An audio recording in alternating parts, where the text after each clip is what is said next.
숨은 실세로 불리는 이광철 청와대 민정비서관이 사의를 표명했습니다. 이 비서관은 수사팀 교체를 하루 앞둔 오늘 김학의 전 차관 불법 출국 금지 사건으로 재판에 넘겨졌습니다.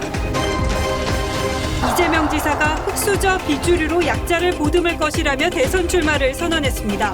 과거 가족에게 폭언한 것은 사실이라며 사과했습니다. 이틀째 신규 확진자가 700명대로 집계되는 가운데 정은경 청장은 거리 두기를 완화하면 폭발적 증가가 우려된다고 경고했습니다. 이달 말부터 50대 국민의 모더나 접종이 시작됩니다. 시진핑 주석이 공산당 창당 100주년 행사에서 우리를 괴롭히면 머리가 깨진다는 거친 표현을 썼습니다. 전화를 건 텔레마케터가 욕설을 퍼붓는 일이 벌어지는 등 정신적 피해를 호소하는 고객이 늘고 있습니다. 정부가 오늘 33조 원 규모의 슈퍼 추경을 확정했습니다. 1인당 25만 원씩 재난지원금 등을 받게 됩니다. 학교폭력 가해자로 지목된 이재영, 이다영 자매 영구 제명 청원이 4개월 만에 또 올랐습니다. 자매는 앞서 쓴 사과문도 부단히 쓰라는 대로 쓴 것이라고 했습니다.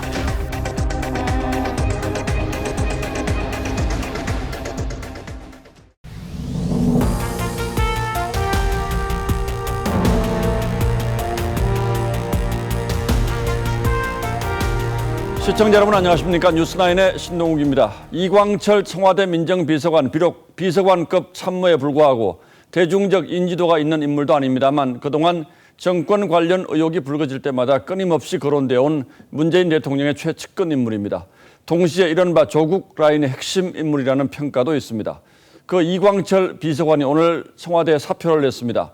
당장의 이유는 김학의 불법 출국 금지 사건 관련한 검찰의 기소였습니다만 버틸려면 얼마든지 버틸 수 있는 상황에서의 갑작스런 사의, 그 배경을 두고 이런저런 말들이 많습니다. 오늘 뉴스나인은 이광철 비서관의 퇴진이 뜻하는 권력 지형의 변화부터 짚어보겠습니다.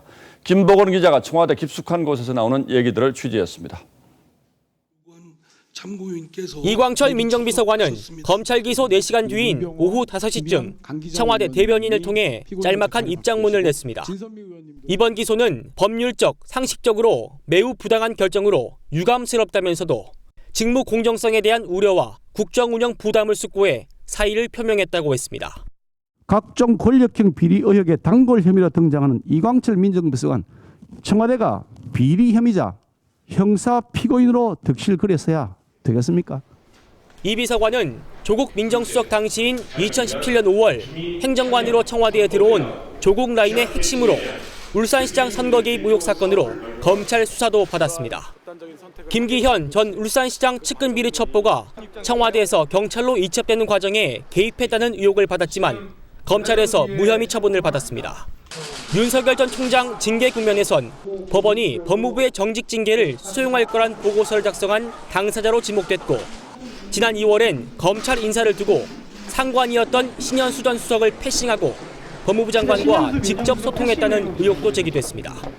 문 대통령은 내일쯤 이 비서관의 사표를 수리할 걸로 알려졌습니다. 그렇게 되면 청와대 내 조국 라인 핵심 인사들은 사실상 모두 물러나게 됩니다. TV조선 김보건입니다. 검찰은 이광철 비서관이 김학의 전 차관이 해외로 나가지 못하도록 불법적인 수단을 동원하는 데 개입한 혐의를 잡고 있습니다. 그런데 그동안 대검이 결재를 하지 않아서 기소가 미뤄져 왔습니다. 이번 인사 발령으로 내일 수사팀이 바뀌는데 검찰 수사팀 교체를 딱 하루 앞두고 전격적인 기소가 이루어졌습니다. 이 역시 의미하는 바가 적지 않습니다. 최민식 기자가 이어서 보도하겠습니다. 수원지검은 이광철 비서관이 김학의 불법 출국 과정을 주도한 것으로 판단했습니다. 김 전 차관이 출국을 시도했던 2019년 3월 22일 이 비서관이 나서서 이규영 검사에게 긴급 출금을 지시하고 차규근 전 법무부 출입국 정책본부장에게 이 검사를 소개했다는 겁니다. 이 같은 내용은 차 전 본부장과 이 검사의 공소장에도 나오는데 검찰은 이들이 공범관계에 있다고 보고 있습니다. 이 비서관은 수사 외압 혐의로도 조사를 받았습니다. 2019년 6월 수원지검 안양지청이 이규영 검사의 불법 출금 혐의를 확인해 수사에 나서자 당시 조국 민정수석에게 이 검사가 곧 유학 갈 예정인데 수사를 받지 않고 출국할 수 있도록 얘기해달라고 부탁한 것 때문입니다. 하지만 이번 기소에 수사 외압 혐의는 포함되지 않았습니다. 검찰은 추후 기소 여부를 검토할 방침인 것으로 전해졌습니다. 이번 기소는 수원지검 수사팀의 마지막 근무 날에 가까스로 이뤄졌습니다. 수원지검은 그동안 이 비서관을 기소해야 한다는 의견을 4번에 걸쳐 대검에 강력히 전달했고 수사팀 해체를 하루 앞두고 승인을 받아낸 것으로 알려졌습니다. TV조선 최민식입니다. 여권의 가장 유력한 대선 주자인 이재명 경기지사가 오늘 대선 출마를 공식 선언했습니다. 이로써 대선판 전체 윤곽은 거의 완성 단계에 접어들었습니다. 이 지사는 윤석열 전 총장과 달리 코로나 상황을 감안해 영상 선언문을 공개하는 방식을 택했습니다. 이 지사는 소년공, 흑수저 출신임을 강조하며 약자를 돕는 정치를 하겠다고 했고 현 정부의 부동산 실패를 지적하며 정책 차별화도 예고했습니다. 최지원 기자가 먼저 출마 선언 내용부터 정리하겠습니다. 여러분, 모든 권력은 국민으로부터 나온다. 헌법 제1조로 대권 출마 선언을 시작한 이재명 경기지사는 강한 자를 누르고 약한 자를 돕는다는 억강부약의 정치를 약속했습니다. 약자의 삶을 보듬어 안는 억강부약의 정치로 모두가 함께 잘 사는 대동세상을 열어가야 합니다. 이 지사는 스스로를 조직과 후광, 연고가 없는 흑수저로 칭하며 불공정, 불평등, 승자 독식 구조 타파를 강조했습니다. 15분짜리 출마 선언 영상을 통해 평생 공돌이로 썩고 싶은 생각이 없다, 제명아 정신 차리자 등 어릴 적 일기를 공개하며 인간 이재명의 면모를 드러내기도 했습니다. 위기가 더 많았던 흑수저 비주류 출신이지만 저 이재명이야말로 위기의 대한민국을 희망민국으로 바꿀 수 있습니다. 이 지사는 규제 합리화와 병행해 대대적 인프라 확충 등 국가 주도의 강력한 경제 성장도 약속했습니다. 특히 국민들이 집 문제로 고통받지 않게 잘못된 것은 고치겠다며 현 정부 부동산 정책과의 차별화를 예고했습니다. 부동산을 잡지 못했다. 부동산 가격의 폭등을 통제하지 못했다라는 점. 출마 선언 첫날 이 지사는 고향인 경북 안동을 찾았습니다. 야당 지지세가 강한 대구 경북 지역에서도 통할 수 있는 여당 후보임을 보여주기 위한 행보라는 해석이 나옵니다. 내일은 여권의 텃밭인 호남을 찾습니다. TV조선 최지원입니다. 이재명 지사는 지난 수년간 정치권 안팎에서 비판을 받아왔던 이른바 형수 욕설 논란에 대해서도 공개 사과했습니다. 그동안 자신의 가장 큰 약점으로 지적되어 온 문제를 출마 선언과 함께 털고 가겠다는 뜻으로 읽혔지만 다시 돌아간다 해도 욕설을 하지 않을지는 잘 모르겠다고 말해서 뒷맛을 남겼습니다. 이어서 이태희 기자입니다. 이재명 지사는 민주당 국민면접 행사 뒤 취재진이 첫 질문으로 도덕성 우려에 대해 묻자 과거 형수에게 막말과 욕설을 한 사실을 모두 인정했습니다. 있는 사실들을 다 우리가 인정하고 뭐 제가 부족한 부분은 또 채우고. 당시 상황을 떠올리며 이 지사는 잠시 울먹이기도 했습니다. 정신적으로 건강하지 못하셔서 죄송합니다. 최대 리스크인 형수 욕설 논란이 대선 과정에 다시 불거질 것으로 예상되자 선제적으로 사과한 겁니다. 하지만 이 지사는 형수에 대한 앙금을 드러내기도 했습니다. 안 그러려고 노력하겠지만 어떨지는 솔직히 잘 모르겠어요. 이 논란은 이 지사가 차마 입에 담기 힘든 욕설을 한 음성 파일이 지난 2014년 인터넷 신문과 유튜브 등을 통해 공개되며 시작됐고 지난 2018년 지방선거 때 형수인 박인복 씨가 직접 기자회견에 나서며 증폭됐습니다. 전화가 온 거예요. 이재명 성남시장이. 다짜고짜 형님 바꾸라고 시작하면서 욕을 그렇게 해댄 거예요. 이와 관련해 막말 비판을 받아온 홍준표 의원은 이재명 지사의 욕설이 더 큰 문제라고 지적했습니다. 이재명 지사는 막말을 넘어서 그건 쌍욕하는 사람이야. 쌍욕하는 사람이 막말한다고 이야기하는 거는 더 웃기지요. TV조선 이태희입니다. 자, 민주당은 대선 후보 예비 경선 첫 일정으로 후보 9명이 모두 참여하는 압박 면접식 기자회견을 가졌습니다. 후보들이 현 정부의 부동산 정책 실패와 부실한 인사검증을 한 목소리로 지적하면서 문재인 대통령의 임기가 이제 얼마 남지 않았다는 것도 실감케 했습니다. 민감한 질문들이 쏟아졌다는데 후보들이 어떤 태도로 답변했는지 이광희 기자가 현장 상황 자세히 전하겠습니다. 문재인 정부에서 가장 실패한 정책을 꼽으라는 질문에 후보들은 하나같이 부동산 정책을 지목했습니다. 주택 정책에 회한이 많습니다. 가격이 너무 많이 올랐어요. 잘못된 정책이라면 저는 부동산 정책이라고 꼽고 싶습니다. 하지만 추 전 장관은 법무부 장관 시절 부동산 급등은 정부 탓이 아니라 투기 세력 때문이라고 주장했었고, 정세균, 이낙연 두 후보는 내각을 총괄하는 총리를 지냈다는 점에서 정책 실패로부터 자유로울 수 없습니다. 청와대의 부실한 인사검증에 김회숙 인사수석 책임론도 나왔습니다. 불신을 만들게 됐다고 그러면 참모로서 일정하게 책임지는 것이 맞는 거 아니냐? 조국 사태엔 의견이 엇갈렸습니다. 반성해야 한다는 목소리도 나왔지만 최문순 후보는 윤석열 전 총장에게 책임을 돌렸습니다. 조국 사태라고 부르지 않고 윤석열 사태라고 부르고 있습니다. 지지율을 두고는 신경전도 벌어졌습니다. 브라질이나 이태리가 꼭 초반전에 고전하다가 나중에 우승도 하고 그러더라고요.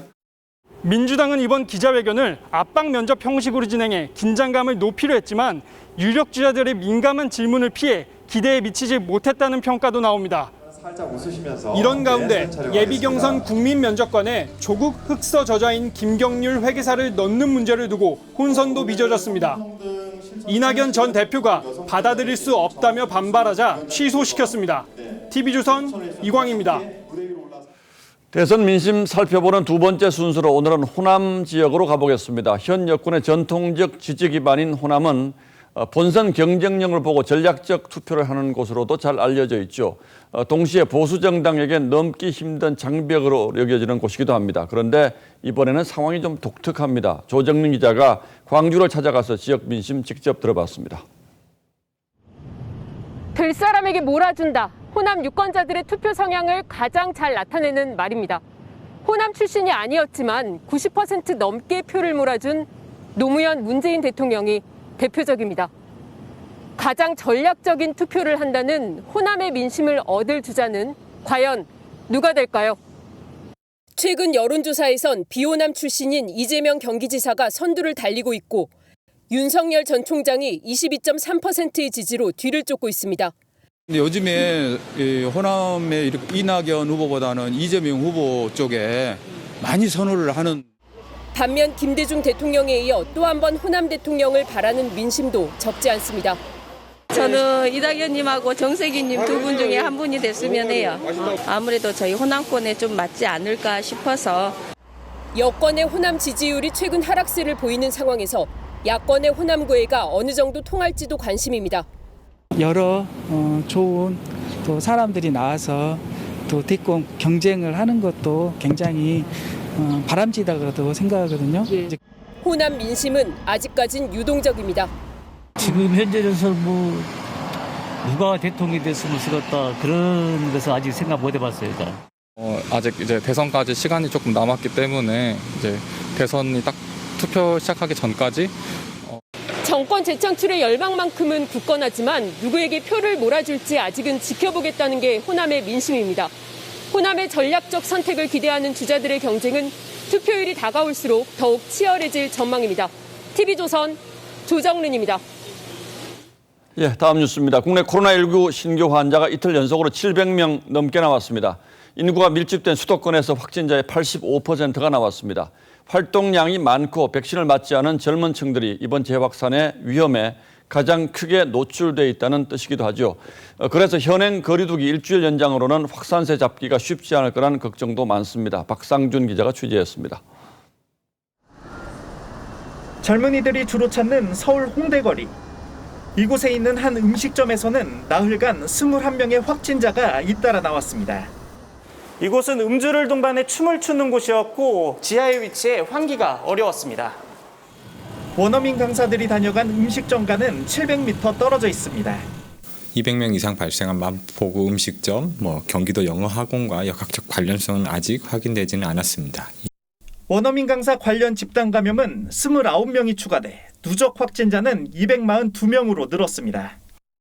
남양주 영어학원에서 신규 환자 1명이 추가 발생해 서울과 성남 등 7개 지자체로 확산됐습니다. 코로나19 신규 확진자는 이틀 연속 700명을 넘었고 수도권이 85%를 차지했습니다. 식당과 노래방, 체육시설 등 젊은 층이 주로 찾는 다중이용시설 중심으로 확산세가 이어지고 있습니다. 유예 조치가 실질적인 조치로서의 의미로 받아들여지거나 효과가 있다라고 보진 않는데요. 국민들에게 일종의 경고를 드리는 거라고 생각합니다. 오늘부터 백신 1차 접종자는 산책, 등산, 물놀이 등 야외 활동 시 마스크를 쓰지 않아도 과태료가 부과되지 않습니다. TV조선 박상준입니다. 그런데 백신 접종은 지금 사실상 스톱 상태입니다. 이달 말 50대를 시작으로 하반기 접종이 시작될 예정이어서 다음 달까지 버티는 게 무엇보다 중요하죠. 7, 8월 백신 접종 일정이 어떻게 되는지 정은혜 기자가 자세히 정리하겠습니다. 이번 달 가장 먼저 백신을 맞는 대상은 지난달 아스트라제네카 백신 부족으로 2차 접종을 하지 못한 19만 7천 명입니다. 이들은 다음 주 월요일부터 화이자 백신을 맞게 됩니다. 국내 첫 교차 접종입니다. 일주일 뒤인 12일부턴 7월에서 9월 입영 통지서를 받은 입영 장병 7만 명이, 19일부턴 고3 수험생과 고등학교 교직원 64만 명이, 28일부턴 어린이집과 초중학교 교직원 등 112만여 명이 화이자 백신을 맞습니다. 50대는 이틀 앞선 26일부터 55세에서 59세를 시작으로 모더나 백신을 순차적으로 맞는데 예약은 12일부터 시작합니다. 지난달 아스트라제네카 백신이 부족해 1차 접종을 못한 60세에서 74세도 26일부터 모더나를 맞습니다. 상반기에 1차로 아스트라제네카 백신을 맞았던 30대에서 40대 의료인과 사회 필수 인력 등도 2차로 화이자 백신을 교차 접종하게 됩니다. 희귀혈전증 부작용을 우려해 접종 권고 연령을 50세 이상으로 올린 데 따른 겁니다. 50대부터는 명백하게 위험보다는 이득이 높은 점을 감안하여 접종 권고 연령을 상향하기로 위원회가 결정하였습니다. 정부는 이달에 화이자와 모더나, 아스트라제네카 등 세 종류의 백신 1,000만 회분이 도입된다며 5접종을 막기 위해 백신별로 고유 색깔을 표시한 인식표를 부착하기로 했습니다. TV조선 정은혜입니다. 예, 상황이 이렇게 살얼음판 같은데 전국 비수도권 대부분 지역은 오늘부터 새 거리두기가 적용되면서 방역 기준이 완화됐습니다. 그러나 지역과 도시에 따라서 방역 기준이 제각각인 곳이 적지 않아서 이른바 원정 모임 가는 분들이 적지 않다고 합니다. 물론 마음은 이해합니다만 이러다가 큰일 날 수도 있습니다. 구자영 기자가 취재했습니다. 춘천 닭갈비 골목입니다. 점심시간에도 식당 곳곳이 텅 비었습니다. 비수도권 대부분이 오늘부터 거리두기 1단계지만 춘천은 3단계이기 때문입니다. 5명 안 된다 그러니까는 화를 내는 거예요. 그럼 가는 거예요. 춘천과 생활권이 같은 홍천 주민들도 혼선을 겪습니다. 춘천이 갑자기 10시까지 바뀌었다 해가지고 갑자기 들으니까 당황스러운 게 또 있는 거죠. 경기 평택에서 자동차로 20분 정도 거리인 충남 천안. 이 다리를 경계로 한쪽은 사적 모임이 8명까지 가능하지만 다른 한쪽은 기존처럼 4명으로 제한됩니다. 수도권 주민이 천안 등지에서 원정 모임을 하는 풍선효과 우려도 나옵니다. 천안으로 넘어가죠. 다 술 먹으러. 여기서 유성까지 들어가는 사람 봤어요. 자꾸 변이 바이러스가 많이 나온다고 하니까 자제해야 되긴 하는데 되게 또 마음처럼 쉽지도 않고. 대전과 세종, 천안 등 충청권 일부 지역은 풍선 효과를 막기 위해 9명 이상 집합을 금지하는 등 강화된 1단계 방역 기준을 적용하고 나섰습니다. TV조선 구자영입니다. 중국 공산당 창당 100주년을 맞아 베이징天安门 광장에 수만 명의 군중이 운집했고 시진핑 주석이 연설을 했습니다. 그런데 그 연설의 파문이 간단치 않습니다. 중국이 괴롭힘을 당하던 시대는 끝이 났고 중국을 괴롭히면 머리가 깨질 것이라고 했습니다. 미국을 겨냥한 일종의 선전포고 같은 것이고 동아시아의 미래에 어떤 일이 벌어질지 걱정하지 않을 수 없는 심각한 발언들도 쏟아져 나왔습니다. 이유진 기자가 보도합니다. 최첨단 스텔스 전투기 젠-20 15대가 화려한 에어쇼를 선보입니다. 헬기 29대가 숫자 100을, 전투기들은 7월 1일을 구현했습니다. 중국 공산당 100주년을 맞아天安門 광장엔 7만 명이 집결했습니다. 마스크도 안 하고 오성 홍기를 흔들며 자축했습니다. 시진핑 주석은 가장 위대한 민족이라며 더 이상 괴롭힘을 당하던 시대는 끝났다고 선언했습니다. 이어 사사건건 대립하고 있는 미국을 향해 강경한 어조로 경고했습니다. 中国人民用血肉铸成的钢铁长城面前碰得头破血流. 내정 간섭에 정면 대응하겠다는 의지를 보인 겁니다. 대만과 통일하고 홍콩을 제대로 통치해야 한다고 주장했습니다. 高度自治的方针，落实中央对香港、澳门特别行政区全面管制权。 하지만 이런 와중에 홍콩에서 민주화 인사들이 또 체포됐습니다. 咁警方咧喺今年嘅6月4號咧曾經拘捕咗一名36歲姓周嘅女子嘅。 홍콩 전역에 경찰 10,000명을 배치해 삼엄한 경계를 폈습니다. 대만 당국은 중국이 밝힌 통일 의지를 받아들이지 않을 거라며 강력 반발했습니다. TV조선 이유진입니다. 시 주석은 거대한 군종을 앞에 두고 장기 집권 야심을 숨기지 않았습니다. 중국몽, 중국의 꿈을 실현하기 위해서는 미국과의 대결이 불가피하고 그 선두에 자신이 서 있다는 점도 거듭 강조했습니다.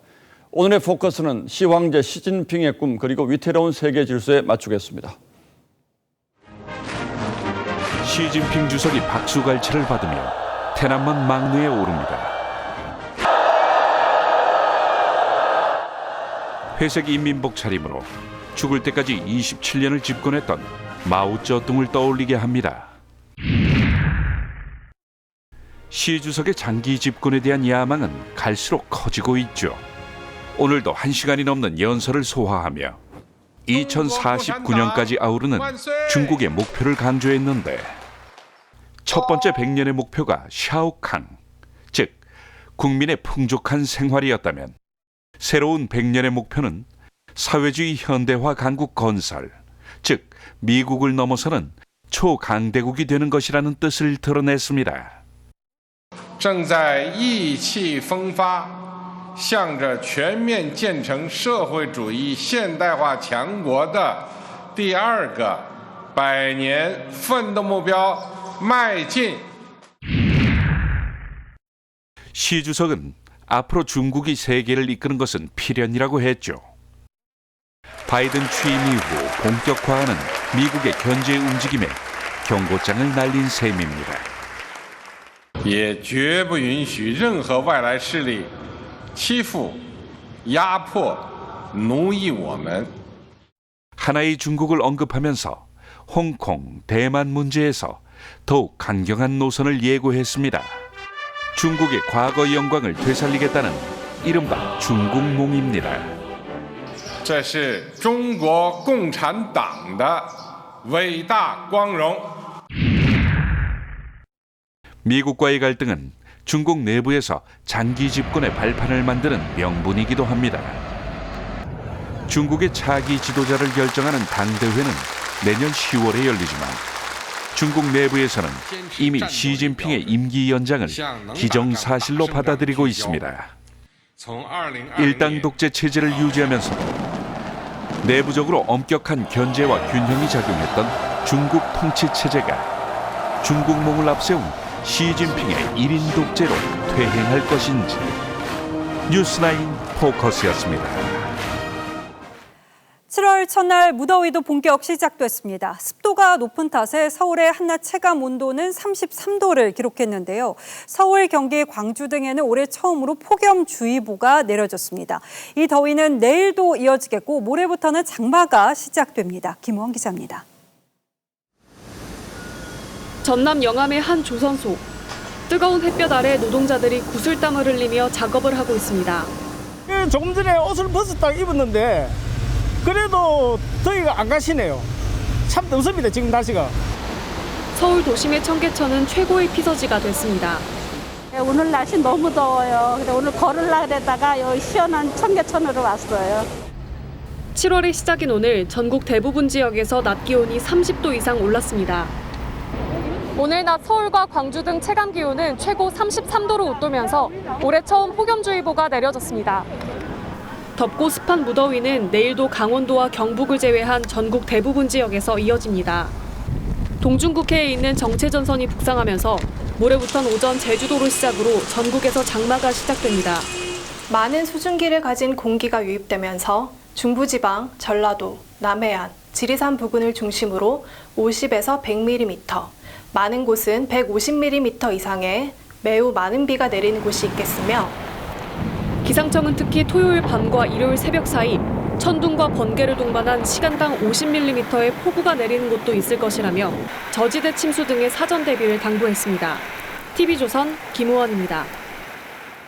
지난달 중학생이 의붓 엄마의 폭행으로 숨지는 일이 있었습니다. 이 아이에게 언제부터 이런 일이 벌어진 건지 전후 상황을 조사해 보니까 학대는 3년 전부터 이어졌고 아이가 숨진 날은 남편과 이혼 서류를 접수했던 날인 걸로 드러났습니다. 경찰은 의붓 엄마에게는 처음으로 이른바 정인이법인 아동학대 살해죄를 적용했습니다. 이성진 기자입니다. 마스크를 쓰고 경찰서를 나서는 여성. 13살 의붓 딸을 폭행해 숨지게 한 40살 A씨입니다. 숨진 딸에게 혹시 하고 싶은 말 있으십니까?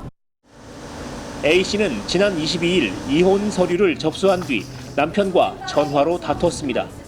이후 술에 취한 A씨는 집에서 의붓 딸 B양을 2시간 가까이 폭행했습니다.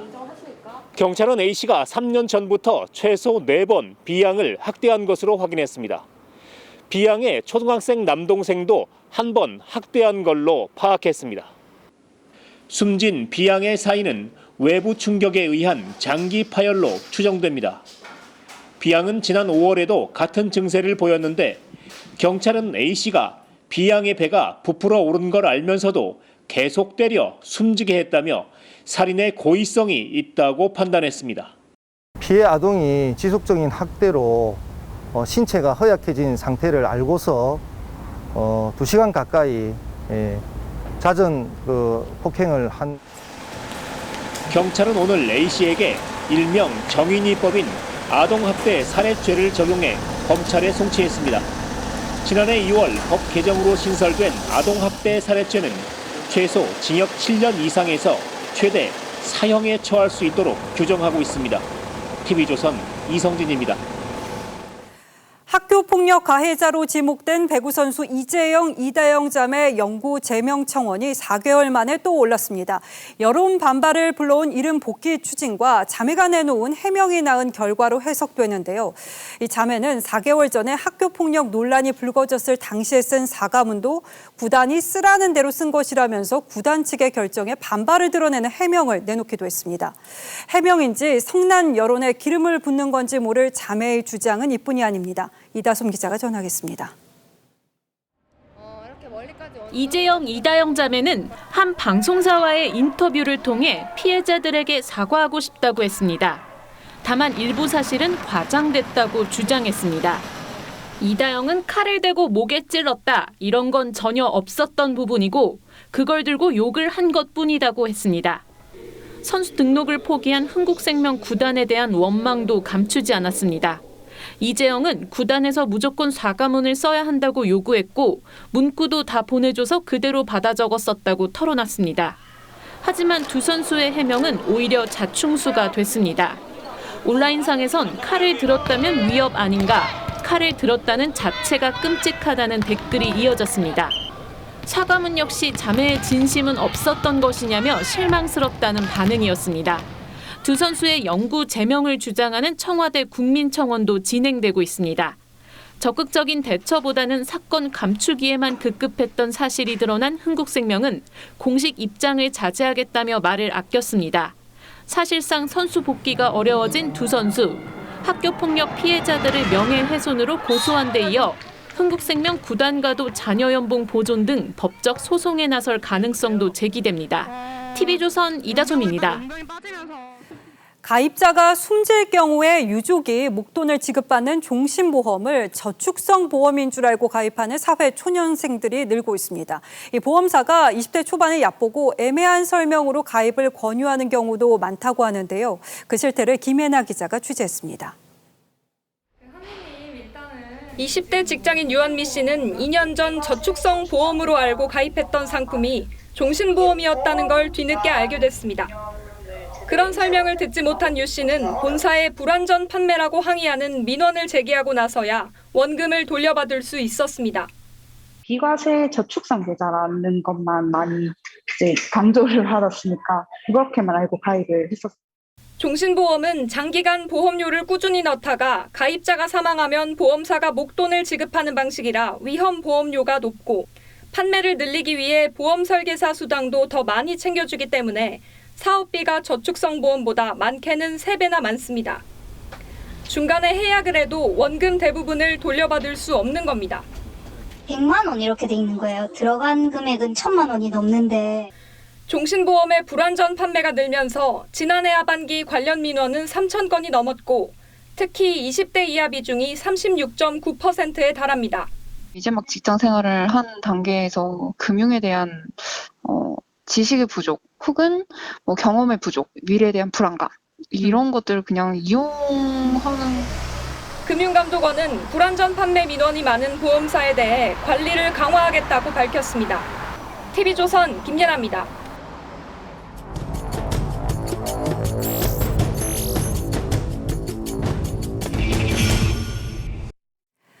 삼척의 한 마을 주민 50여 명이 동해선철도 신설공사로 3년째 월세를 전전하고 있습니다.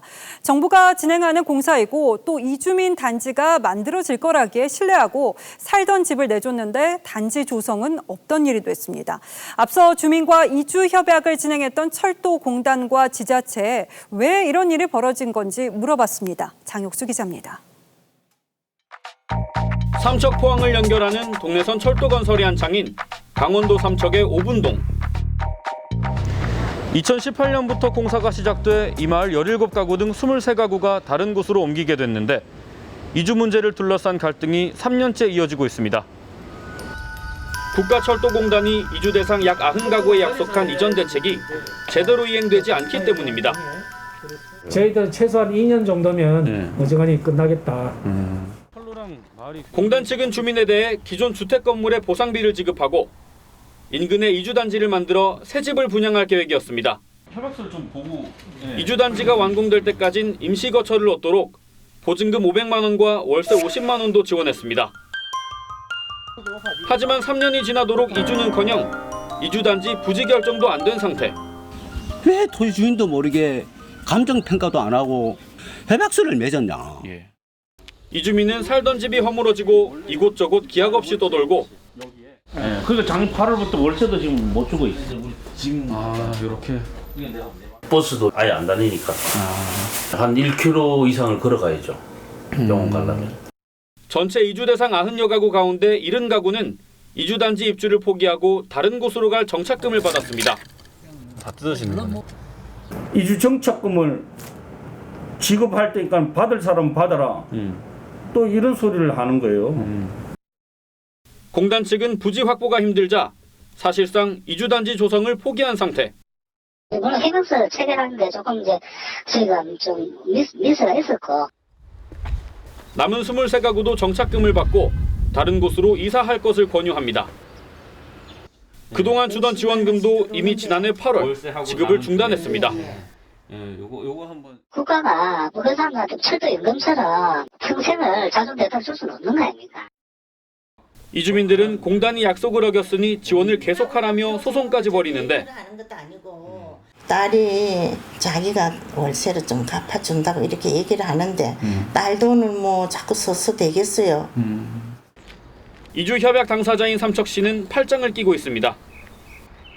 저희 입장에서도 이게 좀 손실스러운 부분이 있어서 그러는 새 정부 사업을 믿고 새집 분양을 꿈꿨던 주민들은 대책 없는 월세살이를 이어갑니다. 이렇게 오래 갈 줄 몰랐죠. 우린 믿었으니까. 현장 추적 장혁수입니다. 전 세계적으로 3,000마리밖에 남지 않은 멸종위기 1급 노랑부리 백로입니다. 이 백령도가 출생지인데 필리핀까지 3,700km를 날아가서 성장한 뒤에 2년 만에 다시 돌아와서 번식하고 있는 모습이 처음으로 포착됐습니다. 서영일 기자입니다. 서해 5도 가운데 최북단에 있는 백령도. 인적이 없는 곳은 철새들의 낙원입니다. 전 세계적으로 3,000마리 정도만 남은 멸종위기 1급 노랑구리백로도 여름에 여기서 번식합니다. 국립생물자원관은 노랑구리백로의 이동 경로를 파악하기 위해 2년 전 6월 새끼의 발에 위치 추적기가 달린 가락지를 달았습니다. 추적 결과 2019년 7월 17일 둥지를 떠난 새끼는 서북쪽의 중국 랴오둥성 장어시로 날아가 10월 말까지 머물렀고 이후 서해와 남중국해를 거쳐 필리핀 민다나오까지 3,700km를 열흘 동안 날아간 뒤 18개월을 살았습니다. 그러다 올해 5월 22일 중국 동해안을 따라 북상을 시작해 북한 평안남도를 거쳐 지난달 15일 태어난 백령도로 돌아왔습니다. 2년 만에 성체가 돼서 돌아온 노랑구리백로는 곧바로 둥지를 짓고 번식을 시작했습니다. 태어난 다음에는 월동지에서 성적으로 성숙하기를 기다려서 만 2년째가 되는 봄에 다시 자기가 태어난 번식지로 돌아와서 이제 번식을. 노랑구리백로의 종 보존을 위해 번식 시기와 이동 경로 등 생태 특성을 밝혀낸 건 처음입니다. TV조선 서영일입니다. 정부가 오늘 33조 원 규모의 2차 추가 경정 예산안을 확정했습니다. 역대 두 번째 규모인 이른바 슈퍼 추경입니다. 소득 하위 80%의 국민들에게 1인당 25만 원씩을 주는 재난지원금을 포함해 코로나 피해 지원에만 15조 7천억 원을 쓸 계획입니다. 김주영 기자가 상세히 설명하겠습니다. 올해 두 번째 추경의 총 규모는 33조 원. 역대 최대였던 지난해 3차 추경의 35조 1천억 원과 맞먹는 슈퍼 추경입니다. 민생경제 여건을 개선하고 코로나19 피해를 지원하기 위해서 총 33조 원 규모의 추경안을 마련하였습니다. 코로나 피해 지원에 가장 많은 15조 7천억 원을 투입합니다. 소득 하위 80%에게 1인당 25만 원씩 주는 재난지원금에 10조 4천억 원. 8월부터 2분기보다 카드 사용액이 늘면 초과분의 10%를 돌려주는 카드 캐시백에 1조 1천억 원을 편성했습니다. 소상공인 등 113만 명에게 최대 900만 원까지 주는 지원금에도 3조 3천억 원이 들어갑니다. 누적 피해가 큰 소상공인, 소기업을 중심으로 추가적인 피해 지원을 실시하는 부분이 되겠습니다. 국채 상환은 2조 원으로 결정했습니다. 국가 채무 비율은 불과 1%포인트 개선되는 데 그쳐 씀씀이와 비교할 때 빚 갚는 데 소극적이라는 지적이 나옵니다. 정부의 부채가 너무 많기 때문에 지금 이쪽을 먼저 갚는 게 맞는 것 같고요. 이미 물가가 오름세를 타는 상황이어서 이번 추경이 하반기 인플레이션을 유발할 수 있다는 우려도 나옵니다. TV조선 김주영입니다. 자, 이렇게 총액은 다 나와 있는데 아직은 누가 언제 지원금을 받을 수 있을지 불투명한 상황입니다. 정부는 건강보험료를 기준으로 삼겠다는 것이지만 가입자 간의 부과 체계가 다르고 실질적으로 지원금을 받아야 할 사람을 가려내는 게 쉽지 않습니다. 형평성 논란도 있죠. 그 이유를 송병철 기자가 취재했습니다. 재난지원금의 지급 대상은 건강보험료 기준 소득 하위 80%입니다.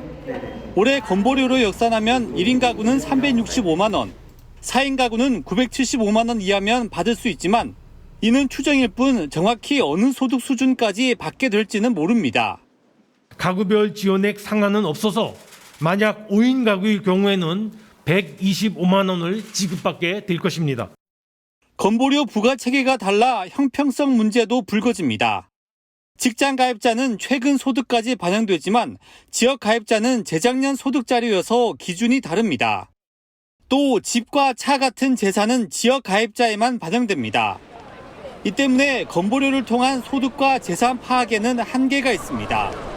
건강보험료를 징수하기 위해서 적용한 결과고 그걸 가지고 하위를 구분해가지고 한다는 거는 전혀 합리적이지 않은 방법입니다. 정치권에서는 벌써 보완 방안까지 거론합니다. 송영길 더불어민주당 대표는 부부가 맞벌이에 각각 연봉 5천만 원씩 1억 원이면 일반 중산층이라며 국회에서 보완책을 마련할 것이라고 말했습니다. 현재는 소득이 적지만 건물 등을 소유한 재력가를 걸러낼 기준도 없는 상태입니다. 고액 재산가에 대해서는 컷오프 기준을 만들어서 적용을 하는 것으로 검토 중에 있습니다. 소상공인 지원금은 대폭 올랐습니다. 매출과 업종 등에 따라 24단계로 세분화해 적게는 100만 원, 최대 900만 원까지 지급합니다. 지원금 세부 기준에 대해 국회 심의 과정에서 당정이 이견을 보일 경우 추석 전에 지급할 수 있을지도 불투명합니다. TV조선 송병철입니다. 델타 변이 확산세 속에 유럽은 축구 국가대항전 유로 2020이 한창인데요. 경기당 관중을 최대 4만 명까지 받아서 유로 2020이 델타 변이 확산의 주범이 될 거란 우려가 커지고 있습니다. 관중은 마스크라도 썼을까요? 성민혁 기자입니다. 영국 축구의 성지 런던 웸블리 스타디움. 2주 전 잉글랜드와 스코틀랜드의 조별 예선이 열렸습니다.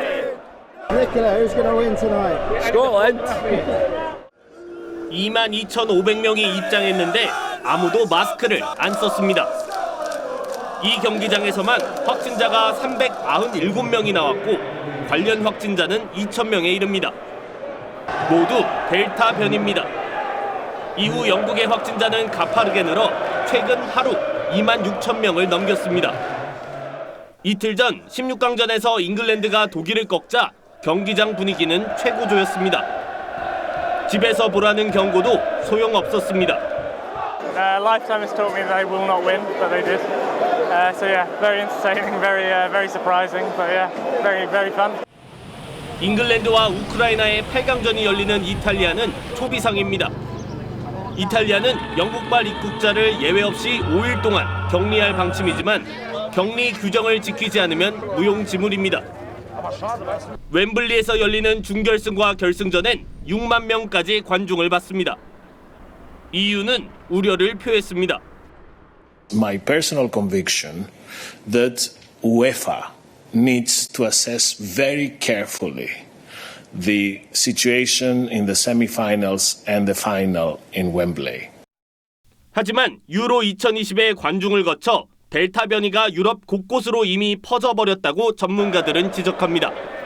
TV조선 성민혁입니다. 2022 카타르 월드컵 최종 예선 상대가 결정됐습니다. 우리 축구대표팀은 이란, UAE 등 중동 5팀과 같은 조가 됐습니다. 긴 이동거리 그리고 침대 축구 등 험난한 여정이 전망됩니다. 김관 기자입니다. 우리 대표팀은 A조에 배치됐습니다. 이란, 아랍에미레이트, 이라크, 시리아, 레바논과 한 조입니다. 모두 중동 팀들입니다. 아시아에 배정된 티켓은 4장 반. A조 6팀 중 2위 안에 들면 카타르 월드컵 출전권을 획득할 수 있습니다. 조 3위를 하면 B조 3위와의 대결을 거친 뒤 대륙별 플레이오프까지 치러야 합니다. 일본, 호주, 사우디, 중국, 오만, 베트남이 우리와 다른 B조입니다. 늘 어려웠던 중동 팀들과의 대결, 특히 이란과는 최근 6경기에서 2무 4패를 기록 중입니다. 테헤란의 아자디 스타디움에서는 통산 7번 경기를 치렀는데 아직도 이긴 적이 없습니다. 이라크와의 역대 전적도 13, 지난달 레바논과의 2차 예선에서도 2대1로 어렵게 이겼습니다. And now our work is analyze our opponents and try to do our best. 아시아 최초 10회 연속 월드컵 진출로 가는 길에는 중동의 거센 모래바람이 도사리고 있습니다. 상대적으로 긴 이동거리, 중동 특유의 침대 축구까지 고려해야 될 대상입니다. 최종 예선은 홈앤어웨이 방식으로 모두 10경기, 시작은 9월 2일 이라크와의 홈경기입니다. TV조선 김관입니다.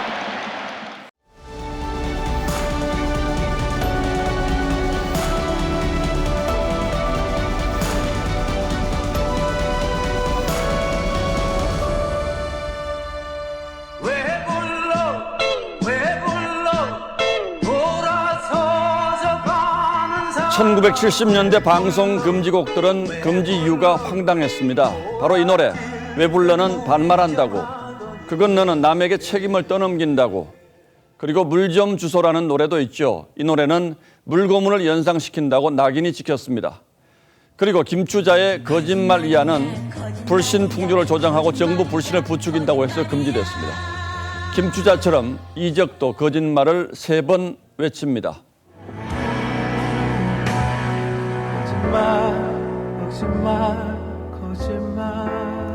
영국의 정치가 디즈레일리도 말했습니다. 세상에는 3가지 거짓말이 있다. 거짓말, 새빨간 거짓말, 그리고 통계. 통계 조작은 불투명한 체제, 포퓰리즘 정부가 주로 쓰는 수법입니다. 소련은 50년 동안 국민소득이 90배 늘었다고 발표했지만 실제로는 6배 반이었습니다. 미국 시카고대 연구팀은 중국의 성장률이 해마다 2%씩 부풀려졌다고 분석한 바 있습니다. IMF는 물가 상승률을 상습 축소한 아르헨티나를 통계 조작국으로 지정했습니다. 그리스는 재정 적자를 줄여서 발표했다가 들통나 부도 위기에 몰렸습니다. 국토교통부가 시민단체 경실련에 보낸 공문에서 문재인 정부 출범 후 지난 1월까지 서울의 아파트 값이 17.2% 올랐다고 했습니다. 그래서 경실련이 같은 기간 서울 아파트 단지 75곳에 공시가격을 조사했더니 86%가 올랐더라고 발표했습니다. 정부 통계가 맞다고 가정할 경우 세금 부과 기준이 되는 공시가격을 시세 상승률에 무려 5배나 올렸다는 황당한 상황이 되는 거죠. 경실련은 대통령은 당장 거짓 통계 생산을 바로 잡아야 한다고 했습니다. 정의당 심상정 의원은 정부가 부동산 정책 실패를 축소하느라 급급해 재논의 물대기 통계를 냈다고 했습니다. 사실 굳이 수치를 따져볼 일도 아니죠. 서울의 아파트 값이 17%밖에 오르지 않았다니 저부터도 헛웃음이 날 수밖에요. 바로 이럴 때 쓰는 말이 눈 가리고 아웅입니다. 그뿐이 아닙니다. 취업, 실업 통계와 경제 현장 지표들도 국민이 체감하는 현장과 온도차가 크다는 뒷말이 끊이지 않습니다. 1년 만에 갑자기 경질된 문재인 정부 초대 통계청장이 이임식에서 눈물을 흘리며 했던 말을 떠올립니다. 통계가 정치적 도구가 되지 않도록 심혈을 기울였습니다. 그는 내가 잘린 이유는 모르겠지만 그렇게 말을 잘 들었던 편은 아니라고 했습니다. 멀리 갈 것도 없이 당장 아파트값 상승률 17% 통계의 산출 근거와 세부 내역부터 공개하시기 바랍니다. 7월 1일 앵커의 시선은 이걸 믿으라고요? 였습니다.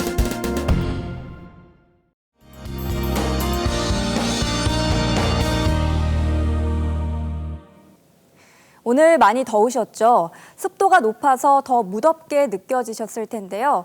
수도권과 전남 지역은 올해 들어 첫 폭염주의보도 내려졌습니다. 내일도 오늘만큼 더울 것으로 보여서 대비를 잘 하셔야겠습니다. 내일 낮 기온은 서울과 청주가 32도, 대구 30도, 광주는 31도까지 오르겠습니다. 이 높은 기온의 대기가 불안정해지면서 내일도 소나기가 오는 곳이 있겠습니다. 지도에 표시된 중부와 호남, 제주 지역에서는 우산을 챙기시는 편이 좋겠습니다. 토요일부터는 전국에 장마가 시작됩니다. 39년 만에 가장 늦게 시작하는 장마인데요. 당장 주말부터 많고 강한 비가 쏟아지겠고요. 바람도 강하게 불겠습니다. 미리 대비하셔야겠습니다. 다음 주에도 정체전선이 오르내리면서 중부와 남부 지역에 비를 뿌리겠습니다. 날씨였습니다.